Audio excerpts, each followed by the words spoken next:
Hey guys, Trevor Holt here.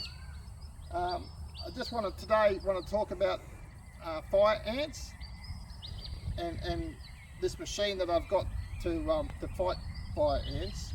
But first, a little bit of insight. I'm a accredited, fully qualified accredited counsellor and mental health practitioner. I've been working in the area doing mental health activities in the community for around 5 years now, and I've noticed lately with the fire ant eradication program, a lot of people are suffering a lot of mental health challenges in regards to the program and how they're implementing it, I suppose. So I also had negative impacts myself personally with the program, so it created a need, I suppose, for me to become more proactive and understand what's going on. So I started to learn more about the program and what it was doing, and a lot of terms I suppose I wasn't familiar with before. So the eradication program prophylactically treats, which means it preventatively treats areas that have no evidence of fire ants or any history of fire ants. So regardless of whether there's fire ants present or not, in the eradication zone, which is a 10 kilometre wide strip that stretches from the Gold Coast out here to Lockie Valley up to Caboolture or whatever, 830,000 hectares. So regardless on whether there's fire ants or not, your property's getting chemically treated. So this is creating a lot of anxiety and a lot of stress in people, especially vulnerable people, single mums and that with young children or whatever, are feeling intimidated, and not just them, just in general, because whether you want the chemical treatment or not, they're threatening to come onto your property and force it as a mandatory action to eradicate fire ants. So I was acting as advocacy management for some people and working on mental health strategies to reduce anxiety and reduce the stress. But this program's relentless. Its aim is to get three treatments a year for many years in this eradication zone to eradicate fire ants. So it creates a lot of nervous energy around people, especially violating human rights and property rights and consent. People want to feel like they have power over especially their private property and over their lives, and this is creating a lot of negative outcomes and a lot of negative feelings in that. So, and particularly since COVID, I suppose the trust in government is at an all-time low. The inquiry was released just the other day, and one of its main finding was trust in government is at an all-time low. That's what it did find, but also too, a lot of weight in people's human rights was ignored in the COVID, and they said that more weight needed to be considered in human rights by the decision makers of these sort of things, which was ignored in COVID, and that's one of the big findings in this inquiry. So I reach out to any decision maker out there for the government is to put people first. You don't know what people's going through, you don't know what individual circumstances are, and it's important to put people first. So I wasn't having much luck lobbying to stop the program or lobbying to stop from coming onto private property and stressing these people out. So I looked at other possible solutions, and one of the interesting things that I found is they had the claim that there was only chemical treatments available. There was no other options for fire ants, for treating fire ants. So I reached out to the fire ant management experts, and one of the biggest funded places is the University of Florida, and they've got a continual US federal budget to research fire ants. And I found one of the professors there, Dr. Joshua King, he had a patent with the university. He just won a $100,000 US award or whatever for it to treat fire ants nests with hot water. So I started looking at this and liaising with Dr. Josh King, and we come up with some specifications and some processes and that to treat fire ants here in Australia using Australian build available machines here. So so I suppose one of the biggest things was the program, the fire ant eradication program, was actually putting in people's letterboxes that hot water doesn't work. It was a myth and doesn't work and all the rest of it, but evidence suggests that it does work, and hot water has been used for many years to treat fire ants. Even before the paper came out, it's been a remedy for ants in general for many years. One of the biggest problems, I suppose, with hot water, with the hot water method that we're talking about, is it needs to be continuous hot water. So if you boil the jug and tip 2 litres down an ant's nest, it's probably not going to work. Basically because the ant's nests are quite large, and on average a mature nest could have between 50 and 100 litres of water consumed in it. So one of the biggest things is you've got to have a continuous flow of hot water. So we've got a furnace here to be able to create that. So like I said, mature nests between 50 and 100 litres, and most nests that aren't so mature is probably only 25 to 40 litres of water required. So one of the things with this machine is, or with this technique, is hot water between 90 and 95 degrees. You don't want it steaming, so you don't want to destroy the nest. We want to flood the channels that exist within the nest, and that's what we're trying to do. So depending on the soil type, depends on how much flow you can get, but ultimately what we want is a low flow, low pressure application to minimise damage to the existing channels and that of the nest. So we got this was an off the product machine from Spitwater, but applications of low flow, high temperature in Australia are not common. It's not a common design strategy of these machines. There's not too many applications that require low flow, low pressure applications, especially hot water. So we've had to retrofit one of these machines out. So one of the things we had to do was slow down the flow. So we got this bypass valve put in. So if we turn the bypass on fully, that creates 5 litres a minute, and if we have it fully closed, that gets up to the standard flow for the high pressure applications of 15 litres a minute, where you put your high pressure gurney on the end. So we've got adjustments, so between 5 and 15 litres a minute available to us on the flow. So the other issue that we had to overcome with this machine was the furnace was operated via a pressure switch. So they used to, because it's a high pressure application, they have a restrictor on the nozzles normally, and that creates pressure, and once the pressure's there, they activate the furnace and turn the furnace on.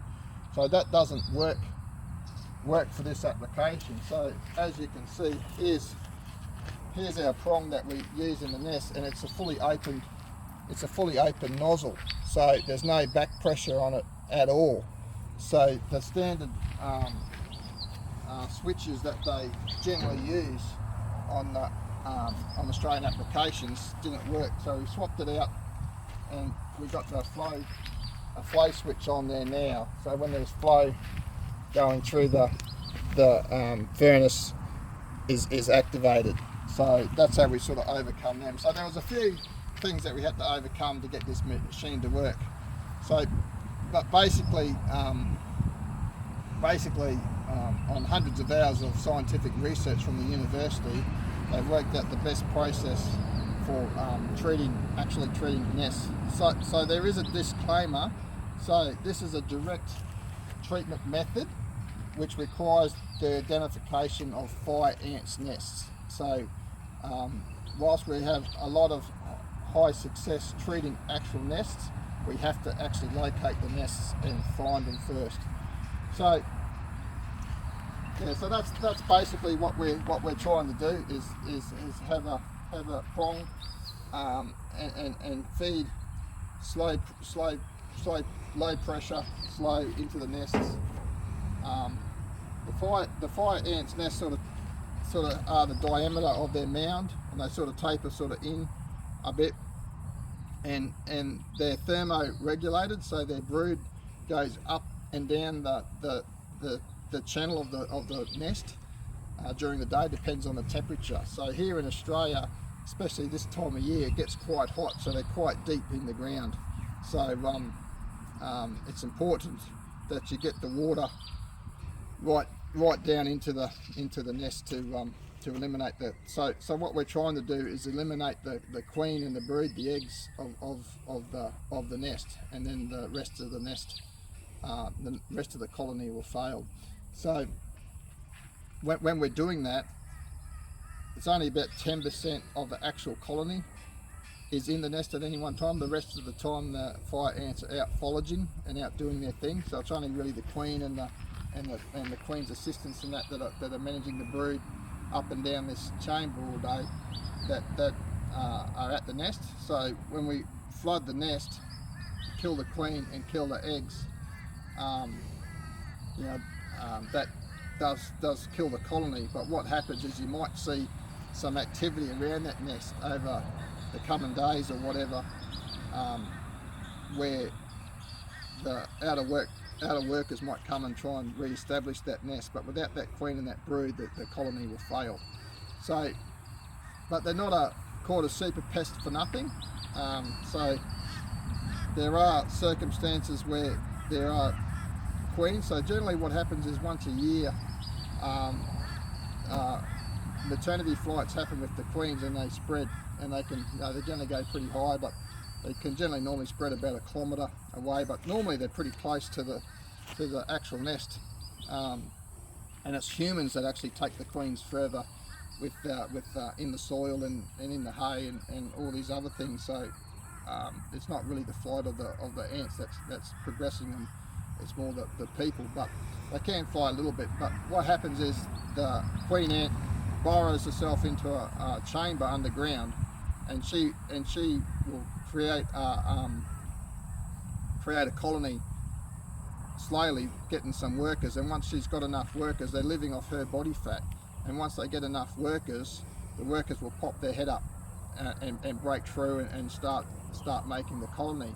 So if there's no native ants around when that happens, because if there's native ants around, then it'd be very quickly taken care of, that new fire ant's nest. But with these chemical treatments, what's happening is you're killing all the natural immunity the planet has to these sort of circumstances, and the fire ants can just continually to go. So that's generally how fire ants nests are established. But what can happen is there are some queens that are made that haven't got the body fat required to make their own nests and from scratch. So what happens is within from 3 to 6 weeks, when this colony is rebuilding this nest without a queen, it is possible that they can adapt a new queen in that colony. So it's important to monitor the behaviour of the nest even after it's treated, up to 2 months, and sometimes it may require another treatment. So yeah, so that's basically where we're at and what we're doing. So and a little bit of explanation. So I've got a 50 metre hose here, 1,000 litres of water that I cart. So and I've got a hose reel to fill it up. So what I ask property owners to supply some water or access to the water, so we can treat, and we map out the fire ants and then we can go and treat each individual nest. So but yeah, so that's basically the machine, and like I said, it's got scientifically backed by thousands of hours of research and endorsed by Dr. Joshua King himself, been trained in his technique, and actually it's actually interesting over here.